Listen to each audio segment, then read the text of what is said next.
Shalom, bien-aimés dans le Seigneur, nous vous saluons dans le nom précieux et glorieux de notre Seigneur Jésus. Nous sommes dans la joie de pouvoir réellement nous retrouver et pouvoir partager la parole du Seigneur.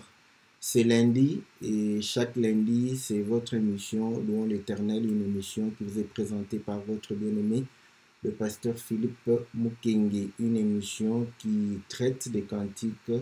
Et sur base des cantiques, nous parlons de la part du Seigneur, nous partageons la parole du Seigneur, nous nous entretenons par rapport aux Écritures. Que le Seigneur vous soit très favorable, que le Seigneur vous bénisse, que le Seigneur puisse se souvenir de tout un chacun, de vos préoccupations, de vos cris, de vos pleurs, qu'il puisse se souvenir réellement de vos besoins, que le Seigneur puisse apporter selon le besoin de tout un chacun, afin que votre joie soit parfaite, que l'Éternel puisse étendre sa main et pouvoir réellement guérir ceux qui sont malades, que l'Éternel puisse manifester réellement sa grâce et apporter la paix pour ceux qui sont réellement dans les troubles, dans les guerres, Seigneur, qu'il puisse réellement donner la joie là où il y a la tristesse, que le Créateur du ciel et de la terre, de l'univers visible et invisible, qu'il soit le soutien de tout un chacun de nous, qu'il puisse être ouvrier avec nous afin de pouvoir réellement apporter la réussite, le succès, la victoire dans tout ce que nous faisons dans le nom puissant et glorieux de notre Seigneur Jésus. Bien-aimés dans le Seigneur, c'est lundi et lundi vous suivez votre émission Louons l'Éternel, une émission qui vous est présentée par votre serviteur le pasteur Philippe Mukenge. Une émission qui va pouvoir réellement passer un cantique. Après cela, nous allons pouvoir réellement partager la parole du Seigneur. Salutations à tous les bien-aimés. Nous saluons la sœur Bia, la sœur Maria, le bien-aimé Farid, la sœur Sylvie, la sœur Nadine, la sœur Nathalie, le bien-aimé Christian, la sœur Cathy, le bien-aimé Gabin, les biens. Nous saluons le bien-aimé Jean-Didier, Jean-Marie, que le Seigneur vous soit très très favorable, que le Seigneur vous bénisse. Nous bénissons tous ceux qui nous suivront en différé et tous ceux qui nous suivront réellement dans notre compte YouTube. Que le Seigneur vous soit très très favorable, que le Seigneur vous bénisse. Nous saluons tous les hommes de Dieu qui sont en Europe et ceux qui sont réellement en Afrique, en Asie, en Océanie. Que le Seigneur vous soit très favorable, que le Seigneur vous bénisse. Nous allons pouvoir réellement partager la parole. J'ai intitulé « Je ne te laisserai point que tu m'aies béni ». Donc ce sont les paroles de Jacob et ces paroles ont inspiré nos frères et sœurs, n'est-ce pas, les chantres de l'Éternel pour chanter un cantique dans ce sens. Donc, comme vous le savez, nous allons passer au cantique et après cela, nous allons revenir dans notre studio virtuel pour pouvoir partager, n'est-ce pas, la parole du Seigneur. Nous croyons que le Seigneur nous sera très favorable. Que le Seigneur vous bénisse. Écoutons le cantique et après quoi, nous allons pouvoir partager la parole du Seigneur. Que Dieu soit favorable.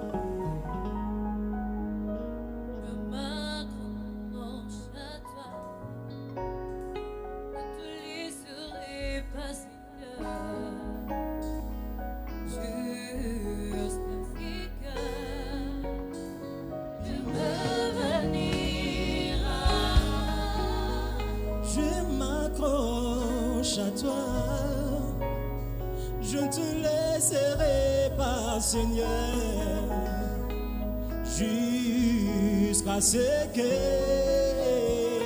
tu me béniras.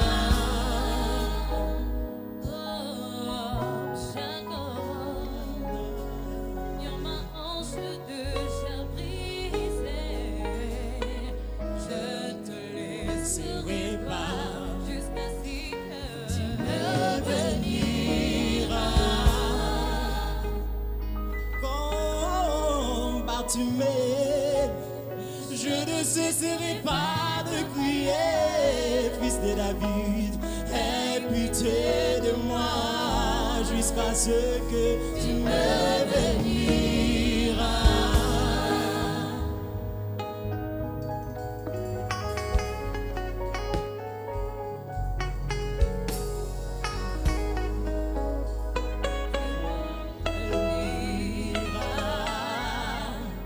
Tu me béniras, tu me béniras, tu me béniras. Je m'accroche à toi, je te laisserai pas, Seigneur, jusqu'à ce que tu me béniras.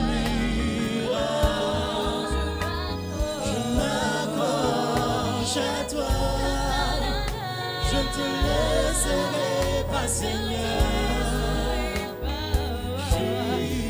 jusqu'à ce que tu me béniras.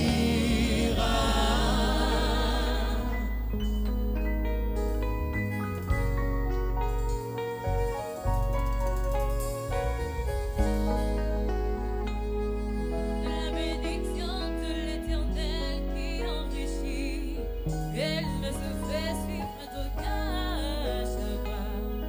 Moi, je sais que tu me béniras. Oh, la bénédiction par excellence, c'est la vie éternelle que tu m'as promis. Moi, héritier de la promesse, j'ai de l'espérance. Oh, je m'accroche à toi, Seigneur. Je ne te laisserai pas, je ne te laisserai pas. J'irai jusqu'au bout, Seigneur, jusqu'à ce que tu me bénis. Oh, je m'accroche, Seigneur, je m'accroche à toi, Jésus. Je ne te laisserai jamais, Seigneur. J'irai jusqu'au bout, jusqu'à ce que tu me béniras. Je m'accroche à toi, je te laisserai pas, Seigneur, jusqu'à ce que tu me béniras. Je m'accroche à toi, je te laisserai pas, Seigneur, jusqu'à ce que tu me béniras. Tu me béniras. Tu me béniras.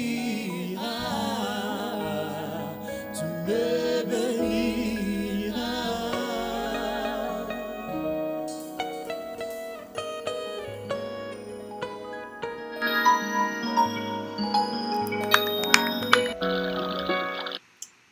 Voilà, bien-aimés dans les Seigneurs, nous sommes revenus dans notre studio virtuel pour pouvoir partager la parole du Seigneur. Voilà, que le Seigneur vous soit très, très favorable. Donc, vous avez suivi les cantiques. Donc, je ne te laisserai point jusqu'à ce que tu vas me bénir. Donc, c'est le cantique inspiré de ce qui est arrivé à Jacob. Donc, il dit aussi, comme Jacob avec la hanche brisée, donc il va s'accrocher jusqu'à ce que l'Éternel va pouvoir le bénir.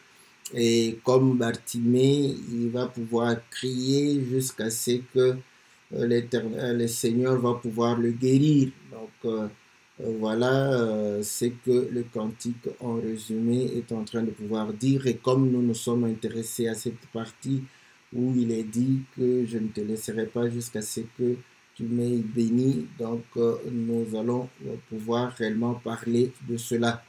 Dans les autres aspects de cantique, comme nous le disons toujours, ça pourra nous servir si jamais nous avons encore besoin, n'est-ce pas, de ce cantique pour exploiter d'autres parties. Voilà, bien-aimés dans le Seigneur, nous allons pouvoir lire les Écritures. Nous allons lire dans le livre de Genèse, chapitre 32. Genèse, chapitre 32, l'Écriture dit à partir du verset 24, « Jacob demeura seul, alors un homme lutta avec lui jusqu'au lever de l'aurore. Voyant qu'il ne pouvait le vaincre, cet homme le frappa à l'emboîture de la hanche. Et l'emboîture de la hanche de Jacob se démit pendant qu'il luttait avec lui.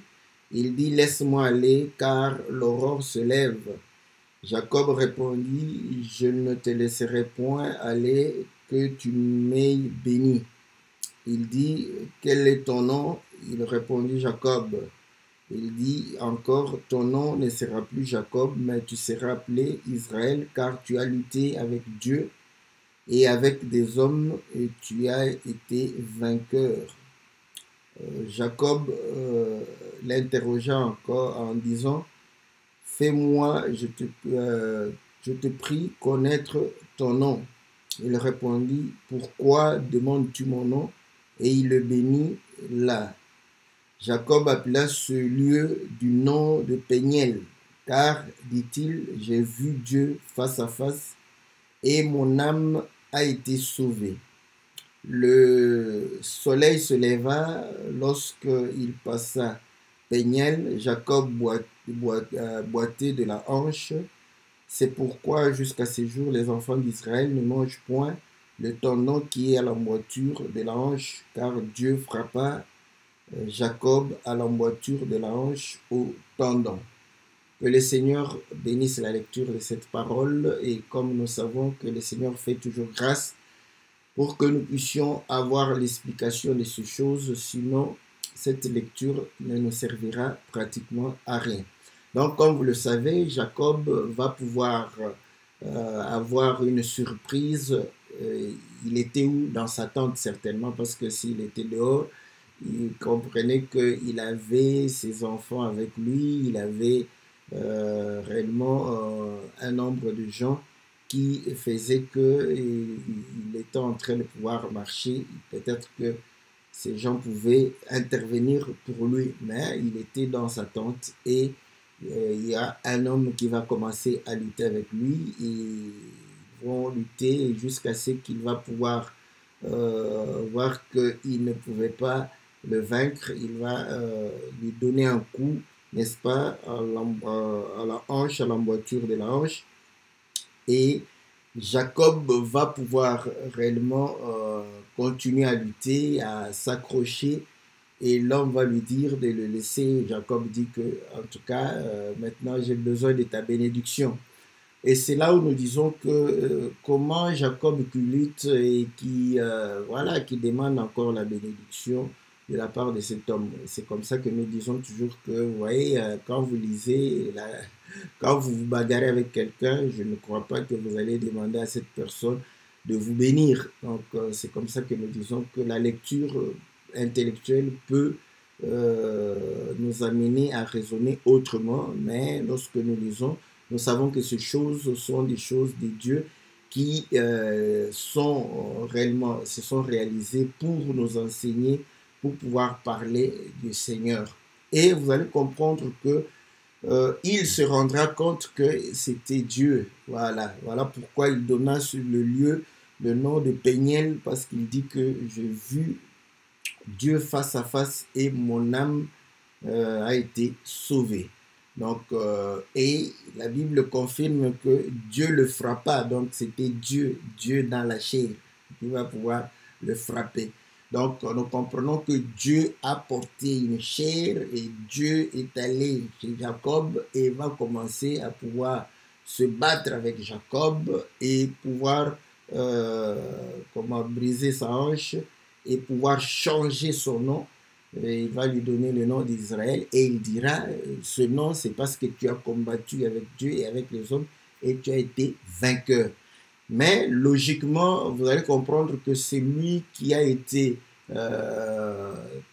comment, après la bagarre, a été démis, n'est-ce pas, ou c'est lui qui a des blessures, des cassures, qui a de la souffrance. On suppose qu'il n'a pas, il n'a pas vaincu, n'est-ce pas? Mais Dieu a dit qu'il a vaincu, donc nous acceptons cela. Mais écoutez, vous allez comprendre que nous avons toujours dit que le Seigneur dit que dans Jean chapitre 5, verset 39, que vous sondez les Écritures, croyant trouver en elles la vie éternelle, ce sont elles qui rendent témoignage de moi. Donc vous allez comprendre que les Écritures rendent témoignage du Seigneur Jésus. Et un jour, le Seigneur est en train de parler de lui-même pour dire qu'il est la lumière, la vie, le chemin. Ils vont dire que pourquoi rends-tu témoignage de toi-même? C'est que ton témoignage n'est pas vrai. Le Seigneur dira, oh, dans votre loi, il est écrit que le témoignage de 2 ou de 3 est vrai. Oui, je rends témoignage de moi-même et le Père qui est avec moi rend témoignage de moi. Donc nous sommes 2. Ainsi il dit, son témoignage est vrai. Voilà comment nous établissons la vérité. Nous avons ce témoignage, oui, et nous comprenons que ces Écritures doivent rendre témoignage du Seigneur Jésus. Et là, nous comprenons que pour que nous puissions avoir réellement à pouvoir établir la vérité, parce que le Seigneur est la vérité, et la Bible dit que la loi est venue avec Moïse, mais la vérité et la grâce sont venues avec le Seigneur Jésus. Donc Jésus est le témoin véritable, donc c'est lui qui dit la vérité. Et nous comprenons qu'il faut chercher un deuxième témoin et un troisième témoin. Donc c'est là le minimum que le Seigneur nous demande. Mais nous comprenons que le Père a témoigné au travers les prophètes. Ainsi les prophètes parlaient en disant « Ainsi parle l'Éternel ». Et le Seigneur venant, il a dit « En vérité, je vous le dis ». C'est le deuxième témoignage et le Saint-Esprit va rendre témoignage au travers les apôtres, nous. Voilà pourquoi il est dit nous et le Saint-Esprit. Voilà, donc, parce que le Saint-Esprit rend témoignage. Et le Seigneur dit que le Saint-Esprit prendra ce qui est à moi et vous l'annoncera. Donc, pour confirmer, n'est-ce pas, ce qui a été dit par les prophètes, ce qui a été dit par le Seigneur, et pour pouvoir réellement certifier, n'est-ce pas, que ces choses sont certaines et vraies. Donc voilà, et là nous allons comprendre que lorsqu'il parle ainsi, on croirait, c'est pourquoi nous avions dit que ça devrait être absurde, quelqu'un qui t'attaque, normalement c'est lui qui t'attaque, donc veut te faire du mal. Et comment tu vas lui demander de te bénir? Donc c'est la compréhension, n'est-ce pas, de ces choses doit dépasser l'entendement naturel, n'est-ce pas, de l'homme. Mais nous comprenons qu'il y a des Écritures qui vont témoigner dans ce sens, mais qui vont parler dans un autre langage, parce que Dieu parle tantôt d'une manière ou d'une autre.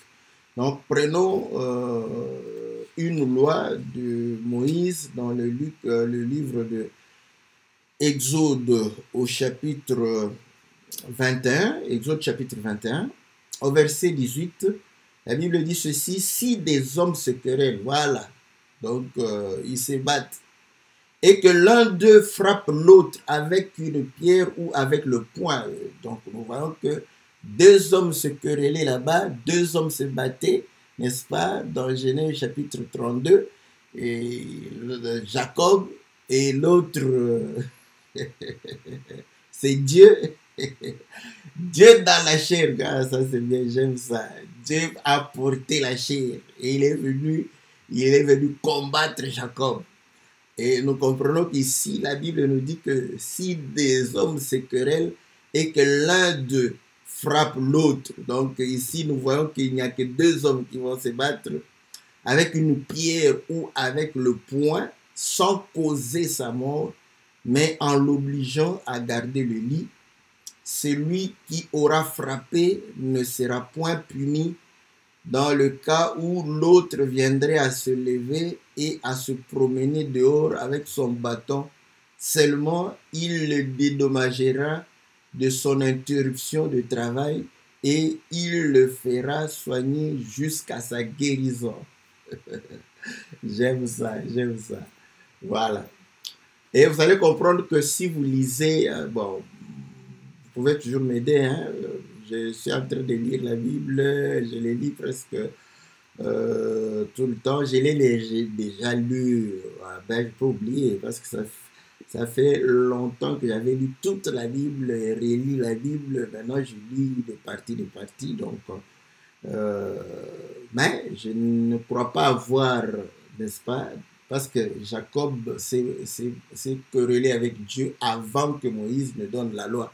Donc, après la promulgation de cette loi, je n'ai pas vu, n'est-ce pas, ceci, n'est-ce pas, être évoqué. Mais nous croyons que ça s'est passé. Voilà pourquoi, maintenant, vous voyez, nous lisons un acte qui était passé avant, n'est-ce pas, mais dont les caractéristiques de la situation, n'est-ce pas, se retrouvent ici. Donc, nous comprenons ici que, voilà, bon, maintenant, si je dis que Dieu se querelle, ça va choquer beaucoup de gens. Bon, nous allons, mais du moins, dans cette écriture ici, il est dit que si deux hommes se querellent, voilà. Donc, et nous comprenons que de l'autre côté, il y avait Dieu, mais Dieu était homme. Et nous comprenons que quand Dieu porte la chair, Dieu est homme, n'est-ce pas, et habite au milieu, n'est-ce pas, de son peuple.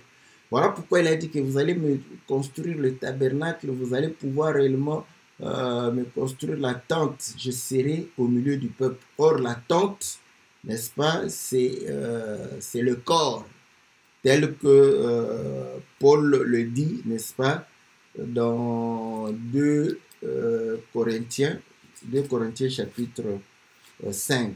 Écoutez au verset 1. Nous savons en effet que si cette tente où nous habitons sur la terre est détruite, nous avons dans le ciel un édifice qui est l'ouvrage de Dieu, une demeure éternelle qui n'a pas été faite de main d'homme. Alléluia. Donc, et après, c'est comme si la chair ici était faite de main d'homme. Le français de la Bible. Voilà pourquoi, vous savez, quand nous disons qu'on ne prêche pas en français, on a vraiment raison. Mais le problème est que, comme dans le livre d'Ésaïe, chapitre 29, je crois le verset 10, il est dit que lorsque on prend la révélation, n'est-ce pas, on donne à quelqu'un qui sait lire. Il va lire, il va terminer la lecture, après il va dire, je ne peux pas lire. Non, mais pourtant il a lu. On lui pose la question parce qu'il dit, c'est codé, c'est cacheté, c'est énigmatique. Donc je ne comprends pas le sens de ce que je lis. Voilà. Mais du moins, il ne comprend pas le sens de l'écrivain. Mais lui-même, si on lui dit, bon, qu'est-ce que tu comprends de toi-même? Il peut dire, qu'est-ce qu'il comprend? Voilà pourquoi quand on lit ici, vous allez comprendre que il parle de la tente faite de main d'homme. Mais, et après, il dit que si c'est détruit, nous avons un édifice au ciel. Mais, qu'est-ce qui est détruit? La tente, n'est-ce pas? Mais c'est comme s'il parlait de quelque chose fabriqué par l'homme. Mais il va dire au verset 2, voilà pourquoi nous disons qu'on ne lit pas en français. Il parle de la tente. La tente est fabriquée par l'homme. Lui-même était faiseur de tente. Et donc il parle de la tente qui est fabriquée par la main d'homme. Mais il va faire directement un lien de cette tente-là avec le corps. Le corps n'a pas été fabriqué par l'homme. Genèse chapitre 2, n'est-ce pas? Genèse chapitre 2, la Bible dit ceci. Au verset 7, l'Éternel Dieu forma l'homme de la poussière de la terre. Voilà, c'est lui qui forma l'homme, c'est l'Éternel de Dieu. Donc, maintenant, vous allez comprendre que cette chair n'est pas faite de main d'homme, n'est-ce pas? Voilà, quand je dis homme, c'est homme avec petit h. Mais si je dis mais d'homme avec grand H, donc Dieu a pris la chair pour former l'homme. Voilà. Et là, vous allez comprendre au verset 2, il dit, aussi nous gémissons dans cette tente. Voilà. Désirons revêtir notre domicile céleste. Si du moins nous sommes trouvés vêtus et non pas nus. Car tandis que nous sommes dans cette tente, nous gémissons accablés parce que nous voulons non pas nous dépouiller, mais nous revêtir afin que ce qui est mortel soit englouti par la vie. Donc, il est en train de parler du corps. Mais maintenant, vous allez comprendre que quand il parle de la tente faite de main d'homme, il faut rentrer parce que c'est là où Dieu habite. Écoutez, quand Dieu forma l'homme, il souffla. Il souffla et Adam devint une âme vivante. Bon, c'est vrai, là-bas, on va dire que c'est le souffle comme ça. Mais dans Jean chapitre 20, verset 22, là, le Seigneur va souffler aussi. Mais en disant, recevez le Saint-Esprit. Donc, c'était la préfiguration du souffle de Dieu qui allait habiter en nous. De l'Esprit de Dieu qui allait habiter en nous. Or, vous allez comprendre que la gloire, la nuée descendait dans cette tente-là. Donc, or, la tente était fabriquée par la main d'homme, par Moïse, par ceux qui étaient habilités à pouvoir... Il parlait de cette tente. Mais cette tente parlait de quoi? De notre corps. Voilà. Vous voyez comment Paul aussi fait des raccourcis. Nous aussi, on fait des raccourcis comme ça. Quand nous, on fait des raccourcis comme ça crée des problèmes. Voilà. Donc, vous allez comprendre que Jacob était dans la tente. Dieu vient dans la tente pour combattre Jacob. Dieu porte un corps, il porte une chair et commence à pouvoir se bagarrer avec Jacob. Et là, nous voyons que Jacob va être, la hanche sera démise et il va boiter, n'est-ce pas? Donc, Exode chapitre 21 se dessine complètement parce qu'on dit que voilà, l'homme sera obligé de garder le lit et pourra, n'est-ce pas, se réveiller et se lever, se promenant avec son bâton. Voilà. Donc, à ce moment-là, celui qui l'a donné de coups doit le dédommager et le soigner jusqu'à sa guérison. Ça, c'est bien. Bon, je vais parler, vous savez ici, hein, il y a deux sortes d'exhortations. Hein. Il y a une exhortation purement destinée à la chair. Vous voyez, frère, quand vous avez des problèmes, donc c'est Dieu qui amène ces problèmes. Dieu va dédommager, il va pouvoir, c'est bien. Donc, ça on sait. Parce que la Bible dit que le malheur ne peut pas atteindre une ville sans que l'Éternel en soit l'auteur. Voilà pourquoi nous croyons que tout ce qui nous arrive, c'est l'Éternel qui est l'auteur. Et il doit nous dédommager. Voilà. Donc, il faut que nous puissions nous adresser à Dieu pour que Dieu puisse nous dédommager. Donc, il est fidèle à sa parole. Il le fera. À condition que tu sois réellement c'est lui qui est le garant de ta vie. Ouais. Donc nous comprenons que nous pouvons réclamer parce que nous appartenons à l'Éternel. Voilà. Donc jusqu'à ce que le Seigneur va te rétablir dans tes droits, tu as perdu la maison, l'Éternel. Voilà. Bon, il le fera peut-être au travers des avocats, tu dois prendre les avocats. C'est pour ça que Dieu travaille, il travaille avec les ouvriers. Ne crois pas que si on te prend ta maison, tu croises les bras, comme ça Dieu va aller te combattre là pour que... Non, tu dois prendre les avocats, tu dois aller en justice, payer de l'argent, tout ça, et Dieu va te rétablir, tu vas récupérer ta maison, jusqu'à ce que tu vas récupérer. Bon, tout ça, vous allez comprendre que ça concerne la terre. Ce sont des exhortations pour la terre, c'est bien. Et c'est là où nous disons que nous ne sommes pas les seuls à vous conseiller. Il y a des conseillers juridiques, il y a des conseillers. J'aimerais que, après avoir, parce que tout ce que nous pouvons te dire, il ne faut pas désespérer. Nous te donnons, n'est-ce pas, la foi de pouvoir persévérer dans ce que tu fais, la foi de pouvoir réellement continuer, n'est-ce pas, à travailler jusqu'à ce que tu vas pouvoir avoir la solution. Donc, vous allez comprendre que celui qui n'a pas de foi abandonne. Celui qui a la foi va persévérer. Et nous avons la foi que Dieu est avec nous. Voilà pourquoi, lorsque nous entamons des démarches, on entreprend quelque chose, c'est cette foi-là qui nous permet de pouvoir persévérer. Et quand tu abandonnes cette foi, tu vas réellement lâcher. Voilà. Donc, la différence entre nous et les païens est que, par exemple, je dis, si vous avez 10 hectares à pouvoir faire, et que comme moi je viens là-bas, je prends ma houe, lui aussi prend la houe. Donc, on commence à faire, ouais, nous allons souffrir de la même manière. Mais maintenant, moi, quand j'ai l'espérance que voilà, je suis ouvrier avec Dieu, et là, je comprendrai que non, Seigneur, j'ai envie de pouvoir faire ces 10 hectares aujourd'hui et je dois les terminer aujourd'hui, de peur que je ne puisse planter après les premières pluies parce qu'il faut savoir, voilà.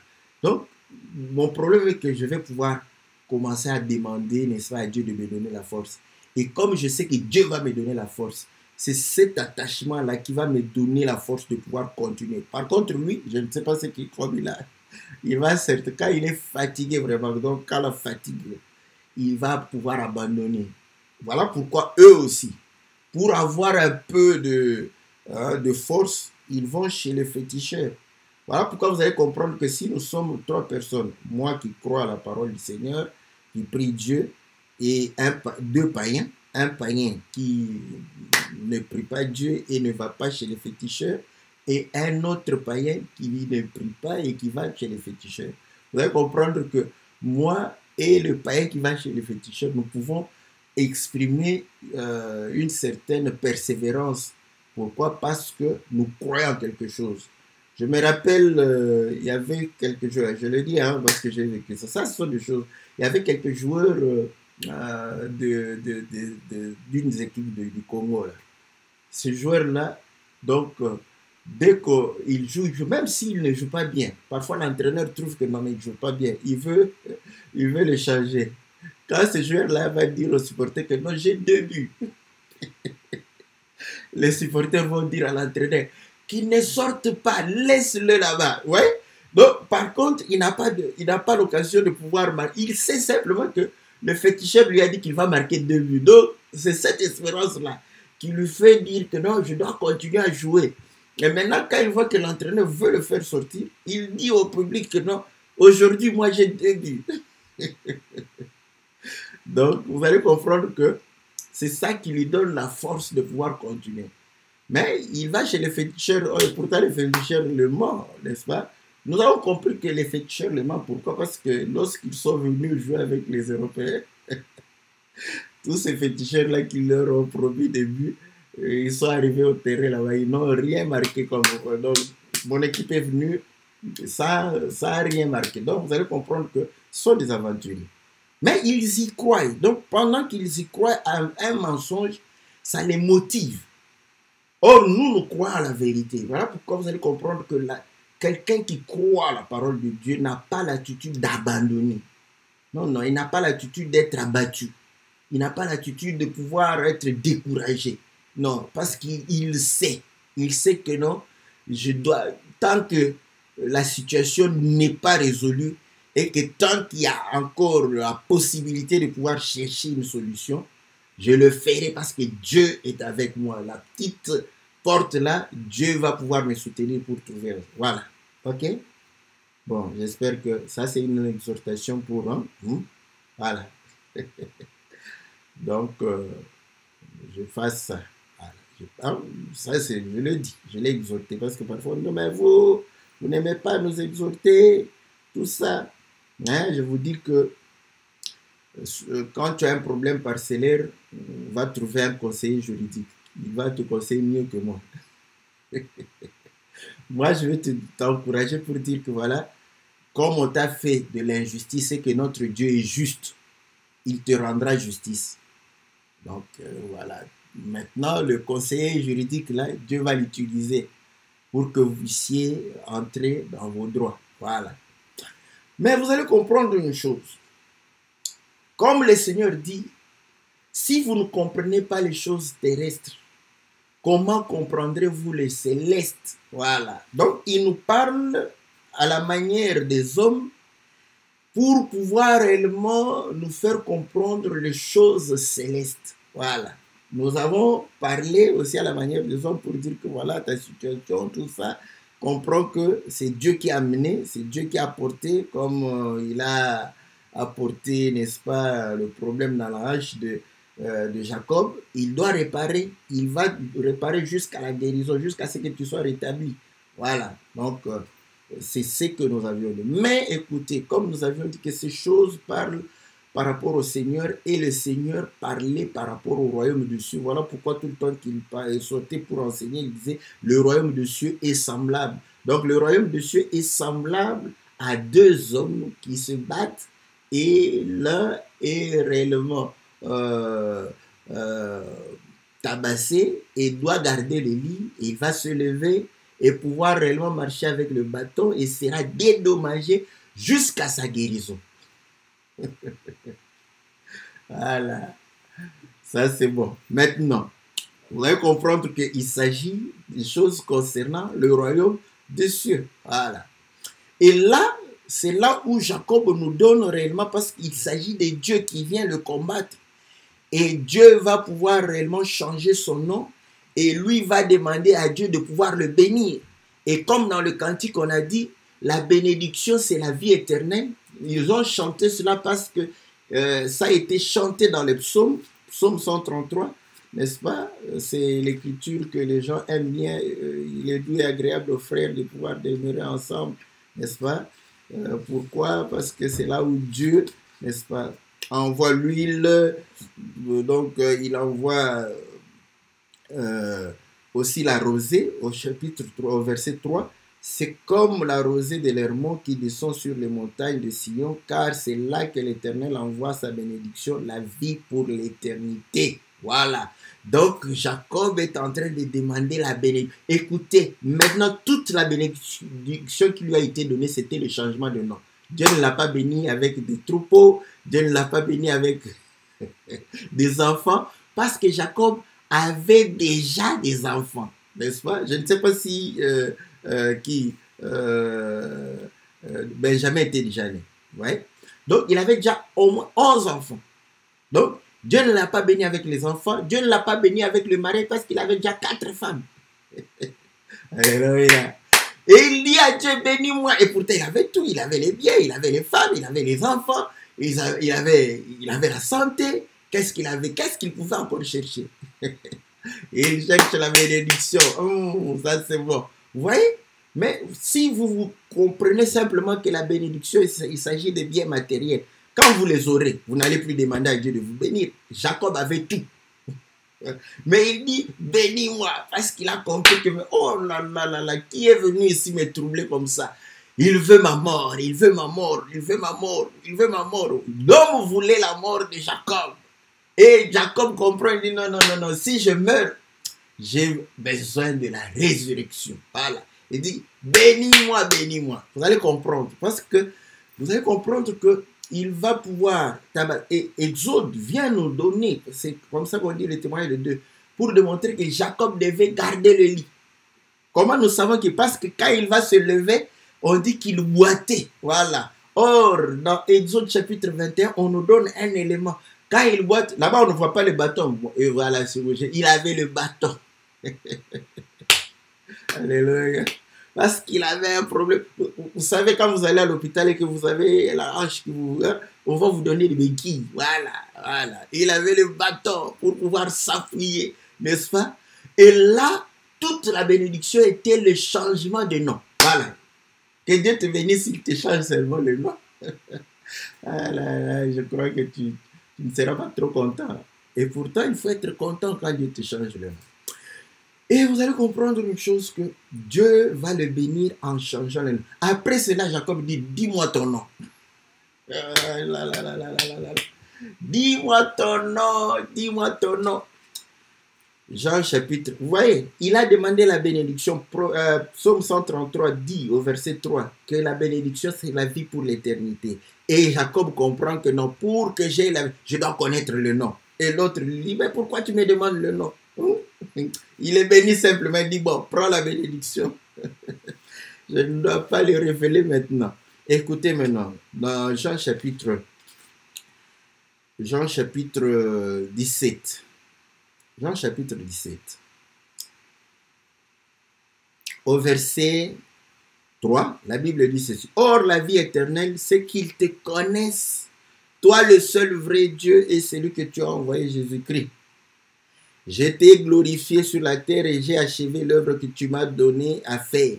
Et maintenant, toi, Père, glorifie-moi auprès de toi-même de la gloire que j'avais auprès de toi avant que le monde fût. J'ai fait connaître ton nom aux hommes que tu m'as donnés du milieu du monde. Ils étaient à toi et tu me les as donnés, ils ont gardé ta parole. Je leur ai fait connaître le nom que Jacob était en train de pouvoir demander parce que Jacob avait compris qu'en connaissant le nom, j'aurai la vie éternelle. La vie éternelle, qu'ils te connaissent, toi, le seul vrai Dieu, par ton nom. Que Dieu soit loué. Donc, vous allez comprendre que Jacob avait déjà tout. Et Dieu est venu et il a combattu. Et Jacob a demandé la bénédiction. Or, si Jacob demande cette bénédiction, parce que le langage, c'est pourquoi, si tu comprends en français, je regrette, je ne sais pas. En français, je t'ai dit qu'on ne peut pas demander la bénédiction à quelqu'un qui t'attaque. On peut encore demander la compassion. Parce que si les bandits entrent chez toi, tu vois, oh, laissez-moi la vie, quand même, laissez-moi la compassion. Ce n'est pas une bénédiction. Laissez quand même, laissez-moi, laissez les fauteuils. Tu vas supplier. Ouais? Donc, il demande la bénédiction. Or, nous comprenons que la bénédiction, c'est la vie. C'est que Jacob manquait la vie éternelle. Parce qu'il le demande. On demande ce qu'on n'a pas. Ce qu'on a, on ne va plus demander. Donc, vous allez comprendre que il a demandé le nom et Dieu a changé son nom. Et pourtant, vous allez comprendre que le nom que Dieu lui donne, en fait, c'est son propre nom. Hein, parce que le vainqueur, c'est Dieu. Il dit, c'est maintenant Israël. Parce que toi, tu as combattu avec Dieu et avec les hommes et tu es sorti vainqueur. Et c'est là où je dis, mais quand nous lisons Exode 21, ce n'est pas celui qui se promène avec le bâton tout en boitant qui était vainqueur. Sinon, pourquoi on le dédommage? Parce qu'il a été tabassé. Que Dieu soit loué, que Dieu soit loué. Quand on dit, nous sommes plus que vainqueurs, voilà, hein? Vous voyez, là, vous fermez les yeux comme ça, vous voyez les scènes de Hollywood, là, où vous dites que non, je suis en train de terrasser, je suis en train d'anéantir, je suis en train de... Voilà. Bon, maintenant, je vais te lire une écriture, parce que vous avez vu que c'est lui qui a été terrassé, c'est lui qui a été dérangé, mais il est sorti vainqueur. Romains chapitre 8 dit exactement la même chose. Romains chapitre 8. La Bible dit ceci, au verset 36. Selon qu'il est écrit, c'est à cause de toi qu'on nous met à mort tous les jours, qu'on nous regarde comme des brebis destinées à la boucherie. Donc, ouais, on nous met à mort, on nous regarde, on nous maltraite. Mais dans toutes ces choses, nous sommes plus que vainqueurs par celui qui nous a aimés. Comment le Seigneur a vaincu? Il a été amené, n'est-ce pas, selon Ésaïe 53. Ésaïe 53. La Bible dit ceci, voilà.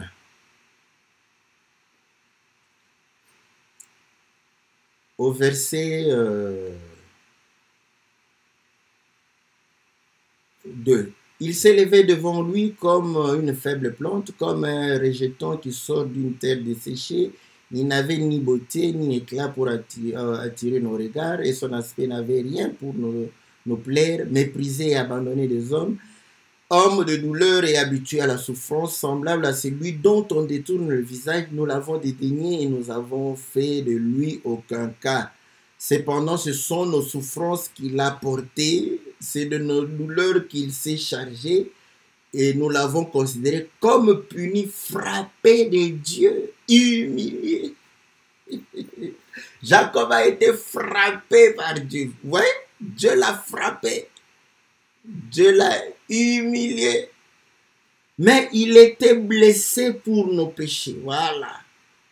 Brisé pour nos iniquités. Jacob était, voilà. Le châtiment qui nous donne la paix est tombé sur lui. Et c'est par ces meurtrissures que nous sommes guéris.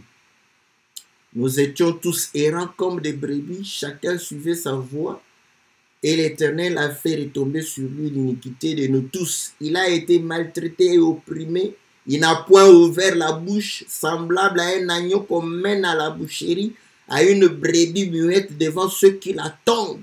Il n'a point ouvert la bouche, il a été enlevé par l'angoisse et le châtiment parmi ceux de sa génération, qui a cru qu'il était retranché de la terre des vivants et frappé pour les péchés de mon peuple. Voilà la victoire du Seigneur. Voilà, c'est comme ça qu'il a vaincu. Hein? Parce que vous voyez, on nous mène comme des brebis à la boucherie, comme le Seigneur aussi. Mais dans tout cela, nous sommes plus que vainqueurs. Parce que le Seigneur démontre que chez lui, pour être vainqueur, parce que nous sommes aussi vainqueurs, nous combattons avec Dieu. Voilà, c'est ça. Nous combattons avec Dieu, nous sommes vainqueurs. Et pour vaincre, il faut perdre. Voilà. C'est comme ça que le Seigneur dit, parce que c'est ça. Après avoir vu, or la Bible dit que personne n'a vu Dieu et est resté vivant. Mais Jacob a vu Dieu face à face. Il dit, mon âme a été sauvée. Voilà. Or, les Écritures, on ne peut pas les anéantir. Et il faut qu'on les Écritures, elles s'embrassent. Tu ne peux pas voir Dieu et rester vivant. Donc, nous comprenons que celui qui voit Dieu doit mourir. Voilà. Mais le Seigneur vient pour montrer que quand tu meurs comme ça, c'est alors que tu deviendras vainqueur. Dans Matthieu chapitre 10, le Seigneur dit ceci. Au verset, je lis le verset,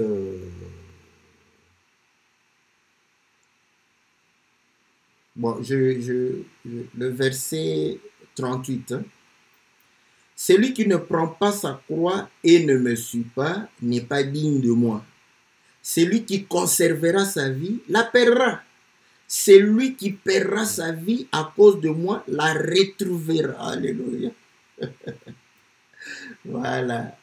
Vous allez comprendre que maintenant le problème c'était ça. Bagarre avec Dieu. Parce que Dieu vient, je le dis, il est le même hier, aujourd'hui, éternellement. Il va venir dans ta tente pour pouvoir se bagarrer avec toi. Or, nous avons compris que la tente parlait du corps. De cette tente ici. Voilà pourquoi Romain dit ceci. Romain est en train de pouvoir dire que, voilà, Romain chapitre 8, n'est-ce pas, au verset 4. Et cela afin que la justice de la loi fût accomplie en nous qui marchons non selon la chair, mais selon les... Ceux, en effet, qui vivent selon la chair s'affectionnent aux choses de la chair, tandis que ceux qui vivent selon l'esprit s'affectionnent aux choses de l'esprit. Voilà le combat de Jacob. Romain est en train de pouvoir le décrire ici. Et l'affection de la chair, c'est la mort. Tandis que l'affection de l'esprit, c'est la vie et la paix. Car l'affection de la chair est inimitié contre Dieu. C'est clair, inimitié contre Dieu. Donc, lisons, inimitié. Voilà. Genèse chapitre 3, n'est-ce pas? Genèse chapitre 3, au verset 14. L'Éternel Dieu dit au serpent, puisque tu as fait cela, tu seras maudit entre tous les bétails et entre tous les animaux du champ. Tu marcheras sur ton ventre et tu mangeras de la poussière tous les jours de ta vie. Je mettrai inimitié entre toi et la femme, entre ta postérité et sa postérité. Celle-ci t'écrasera la tête et tu lui blesseras le talon. Voilà le combat. Ouais? Donc, vous allez comprendre que la chair est en inimitié contre Dieu. D'où, quand le Seigneur vient, c'est pour combattre la chair. Tu ne peux pas échapper. C'est pour combattre. Voilà pourquoi la parole qui vient faire plaisir à la chair, ce n'est pas Dieu. Ce n'est pas Dieu. Comprends que ce n'est pas Dieu.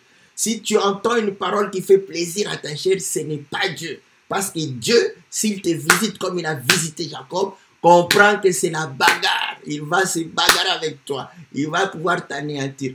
Et là, vous allez comprendre que l'homme intérieur doit s'accrocher. Parce qu'il a dit, mon âme, j'ai vu et mon âme.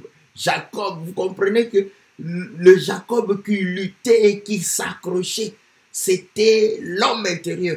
Comme, n'est-ce pas, Paul le dit dans Romains chapitre 7, que l'homme intérieur se plaît à la loi de l'esprit et l'homme extérieur, lui, c'est l'ennemi de Dieu. Donc, qu'est-ce que Dieu vient faire? Il doit venir combattre l'homme. Le combat, c'est au niveau de la chair. Même lui, pour le Seigneur Jésus. Voilà. Voilà pourquoi Romains chapitre 8 dit ceci. Je commence au verset.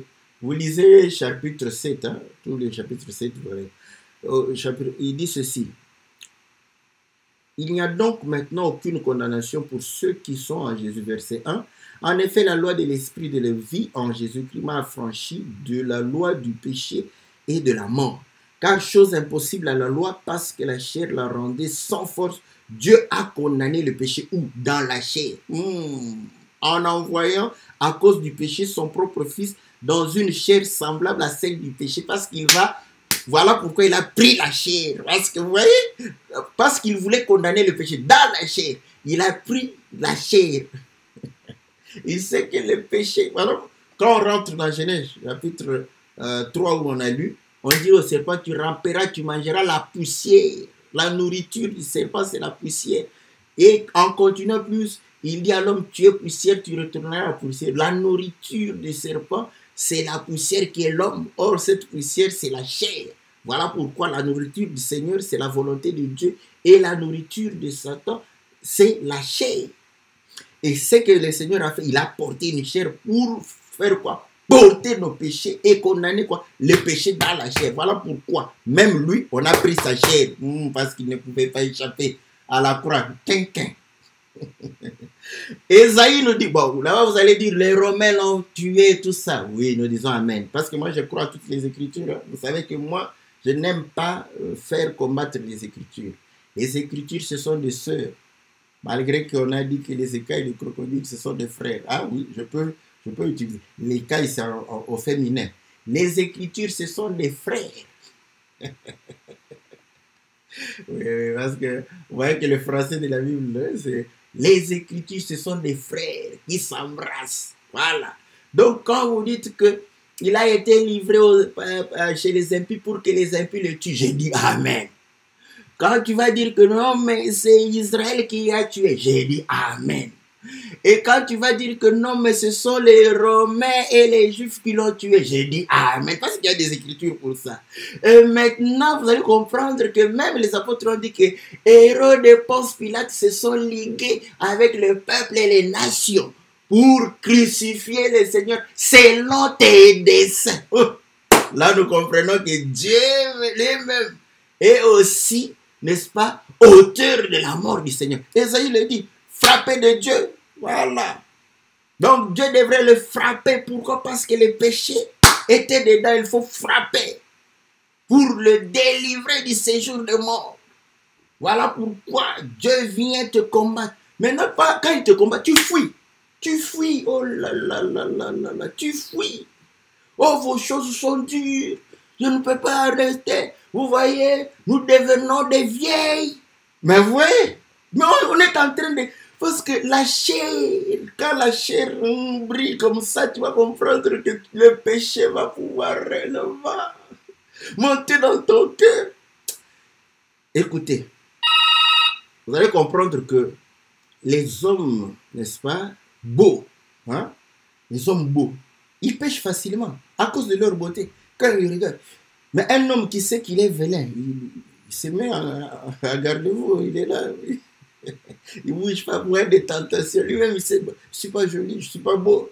Dès que je vais oser parler, les femmes ne vont pas me regarder. Comme le Seigneur, vous voyez, il n'avait pas la beauté pour attirer nos regards. Pourquoi la chair suit la beauté? Voilà. Vous comprenez? Donc, maintenant que la parole est en train de te rendre moins attirante par rapport aux païens, pourquoi tu te fâches? Pourquoi tu te fâches? Dieu a un problème avec la chair. Voilà pourquoi tout ce qui fait plaisir à la chair, Dieu combat ça. Il combat tout ce qui fait plaisir. Maintenant, tu vas comprendre que quand tu portes quelque chose, tu regardes. S'il n'y a pas la gloire de Dieu dedans, comprends que tu es en guerre avec Dieu. Oh, mais comme ça, mais on va sauter. Mais il faut sauter. On dit de ne pas se conformer au siècle présent. Oh, il faut sauter le siècle présent. C'est clair et net. Oui, voilà. Donc c'est ça l'évangile que nous sommes en train de pouvoir prêcher. Le Seigneur est en inimitié contre la chair. Il va combattre la chair. Il l'a cloué, il a frappé. Il a frappé le Seigneur Jésus. Dieu a frappé Jésus, son fils. Il n'a pas épargné son fils, il l'a frappé. À cause du péché du monde. Parce qu'il s'est fait pécher. Il fallait qu'il soit frappé. Donc, la parole vient. La parole vient pour te combattre. Et c'est normal. Si tu ne veux pas perdre, si tu conserves. Ah, je voulais lire l'écriture parce que les gens fouillent. Hein. Il y avait une écriture qui m'était venue. Les gens, dès que... Oh non, moi, votre église, là, je ne veux plus venir dans votre église. Bon, de toute façon, si tu veux, ce n'est pas mon église. C'est l'église du Seigneur. Si tu ne viens pas, tu ne viens pas. Bon, ceux qui ont leur propre église vont commencer à pleurer. Oh, les gens ne viennent pas. Non, c'est l'église du Seigneur. Si le Seigneur a envie que les gens viennent, c'est lui qui doit aller les chercher. Personne n'est venu... personne n'est venu à moi si le Père ne l'a attiré. C'est la même chose. Ce n'est pas notre église, c'est l'église du Seigneur. Si tu vas fuir, tu vas fuir. Voilà.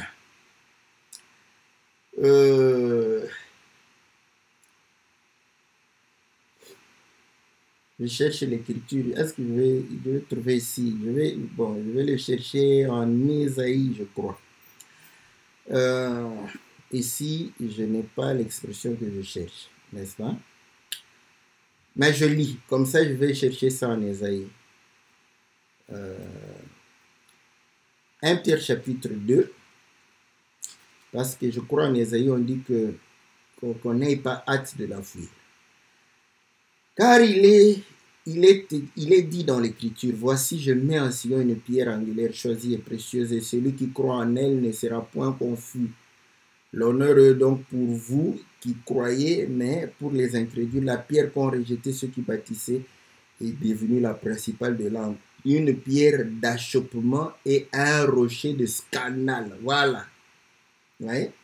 Donc, vous comprenez que la pierre d'appui devient une pierre d'achoppement. Donc, dès que ça t'achoppe, oh non, vous là-bas, hein, nous sommes venus sur la terre. Est-ce que nous étions venus laisser? Oui, nous sommes des pèlerins. Nous avons laissé les charnels et les terrestres avec leur monde. Bon, mais est-ce que... là, j'ai Psaume, j'ai Ésaïe. Est-ce que la pierre qui n'est pas... Bon, je ne veux pas chercher parce que je dois chercher. Mais si vous lisez dans soit Ésaïe, soit Psaume, on dit que qu'on n'ait pas hâte de fuir cette pierre. Pierre d'achoppement. Quand ils étaient scandalisés, ils sont partis. Hein? Quand il a dit, celui qui mange ma chair ne boit pas mon sang. Et là, cette parole est dure. Ils étaient scandalisés, ils sont partis. Donc, comprenez que nous devons, n'est-ce pas, accepter que le Seigneur nous brise. Et c'est là où vous allez comprendre que Exode dit qu'il va garder le lit. Or, le lit est le symbole de la mort aussi. Car Lazare, le Seigneur dit, il dort, on dort sur le lit. Voilà. Et là, vous allez comprendre, comme il dort, il va se réveiller le matin. Voilà. Donc, et là, Romain nous dit que, Romains 8, là où j'étais, donc si nous mourons, n'est-ce pas, pour le péché, celui qui a ressuscité Christ d'entre les morts ressuscitera nos corps mortels pour que nous puissions vivre. Voilà. Vous allez comprendre que quand nous ressuscitons comme ça, maintenant notre appui c'est le Saint-Esprit, c'est l'Esprit de Dieu, l'Esprit de Christ. Et ainsi nous ne sommes plus redevables à la chair. Vous voyez? Maintenant vous allez comprendre que nous dépendons du Seigneur et notre récompense c'est la vie éternelle. Voilà. Et lorsqu'on est en train de dire qu'on va le soigner jusqu'à la guérison, à sa guérison. Comprenez-vous ça? Connaissez la parabole du Samaritain. L'homme a été tabassé, voilà, laissé à demi-mort, blessé. Le Samaritain est venu, il a pris l'huile, il a pris le vin, il a soigné ses plaies, il a amené, n'est-ce pas, à l'auberge, il a laissé deux deniers là-bas pour qu'on le soigne jusqu'à sa guérison. Et lorsqu'il viendra, il va venir prendre. Or, vous savez qu'il y a une maladie, les plaies, la plaie, n'est-ce pas? Vous allez comprendre que quand il y a la plaie, il y a le péché. Voilà. Donc, il y a le péché parmi le peuple. Et vous allez comprendre que le Seigneur, dans Marc chapitre 2, on va lui dire, mais pourquoi tu aimes les gens, n'est-ce pas, de mauvaise vie? Il dit, ce sont des blessés, ce sont des malades, ce sont des gens qui ont été anéantis, tout ça, voilà. Je suis venu pour pouvoir guérir, voilà. Est-ce que vous comprenez que quand il est arrivé, n'est-ce pas, dans sa patrie, on a dit, voilà, fais des miracles. Il dit, oh, vous allez me dire, médecin, guéris-toi toi-même, voilà, parce que tu as fait des miracles, vous voyez? Vous allez comprendre que il était en train de pouvoir réellement démontrer que c'est lui le médecin par excellence pour nous sauver de la maladie. Cette maladie, n'est-ce pas, c'est le péché, voilà. Donc, jusqu'à ce qu'il va pouvoir réellement anéantir le péché. Il nous prend en charge, il nous dédommage. Notre vie dépend du Seigneur, voilà. Est-ce que vous comprenez? Dieu est bon. Ah, vous voyez, on a toujours beaucoup à dire, hein? Mais bon. On met un point virgule ici. J'espère avoir dit tous les éléments nécessaires. Voilà, on est vainqueur parce qu'on a perdu, n'est-ce pas? Quand tu perds ta vie charnelle, tu vas gagner la vie spirituelle. Donc à ce moment, tu es un vainqueur parce que tu vas ressusciter d'entre morts. Or, la résurrection, c'est ça la victoire sur la mort. Ô mort, où est ton aiguillon? La mort a été engloutie par la vie. Les vainqueurs, ceux qui sont plus que vainqueurs, ce sont ceux qui ont anéanti la mort, n'est-ce pas? Qui ont vaincu la mort, qui ont vaincu le péché. Voilà pourquoi le Seigneur dit, celui qui croit en moi, il ne mourra plus. Voilà. Même s'il meurt, il vivra. Ah, gloire au Seigneur. Voilà ces choses que nous aimons, n'est-ce pas? Que le Seigneur vous soit très favorable, que le Seigneur vous bénisse. Voilà, donc c'est un point virgule, je ne vais pas terminer. Voilà, donc de toute façon, ils ont chanté plusieurs choses. Hein. Bartimée, donc on n'a pas parlé de Bartimée. Le jour où on voudra parler de Bartimée, que je ne trouve pas un cantique nouveau, entre guillemets, donc un cantique que je n'ai pas encore traité, je peux reprendre ces cantiques, mais parler maintenant de Bartimée. Hein, et non, on a parlé de Jacob, mais on peut parler aussi de Bartimée. Voilà, bien-aimés dans le Seigneur, que le Seigneur vous soit très favorable, que le Seigneur vous bénisse. Comme nous disons, merci à des bien-aimés, n'est-ce pas? La cagnotte pour les chantres, n'est-ce pas, est en train de pouvoir augmenter petit à petit. Donc, n'hésitez pas, voilà, soutenons les chantres. Vous voyez, ça j'ai pris dans l'émission. Vous savez que dans le monde, il y a le droit d'auteur. Bon, je l'ai fait parce que ce sont nos frères. J'ai pris leurs images, ce sont nos frères. Mais la propriétaire de l'émission peut me faire le poursuite. Moi, je préfère qu'ils me poursuivent pour ça. Mais ce sont mes frères. J'ai pris les choses de mes frères. Je n'ai pas pris pour les autres. Pour les autres, je prends ce qu'ils peuvent mettre pour tout le monde. Ça, je peux prendre. Mais s'ils font leur émission quelque part, je ne vais pas prendre pour ne pas avoir de problème. Ce sont mes frères. Je sais que j'ai le droit. Ce qui leur appartient m'appartient. J'ai les prix. Voilà. Donc, mais vous allez comprendre que faisons pour qu'ils aient des clips eux-mêmes. Comme ça, à ce moment-là, on n'aura pas à pouvoir craindre que c'était dans une émission. Tout ça, voilà. Donc, que Dieu vous soit favorable. Nous disons merci aux frères et sœurs qui soutiennent, qui nous envoient de l'argent, qui donnent ce qu'ils ont. Nous avons dit, donne ce que tu as. Ne t'en fais pas même 10 euros. Tu vas te dire, pour 10 euros, non, tu ne vas pas nous déranger. Parce que si vous êtes à 100 déjà donné 10 euros, nous avons 1000 euros. Donc voilà. Il faut donner vraiment avec libéralité, comme mon frère Barouani a prêché. N'est-ce pas? Je crois qu'il a bien prêché, donner avec libéralité. Là, quand vous dites, si je veux, je donne. Non, non, ça, tu te trompes. Donner avec libéralité, ce n'est pas si je veux ou je ne veux pas. Mais nous disons, quand tu veux, donne avec un cœur, n'est-ce pas, un cœur plein de joie, et le Seigneur va te bénir parce qu'il est fidèle à sa parole. Voilà, bien-aimés, on se retrouve lundi, n'est-ce pas, pour l'émission Louange l'Éternel, et mercredi pour votre émission Que la Bible parle. Que Dieu vous soit favorable, que Dieu vous bénisse dans le nom précieux et glorieux de notre Seigneur Jésus. Amen.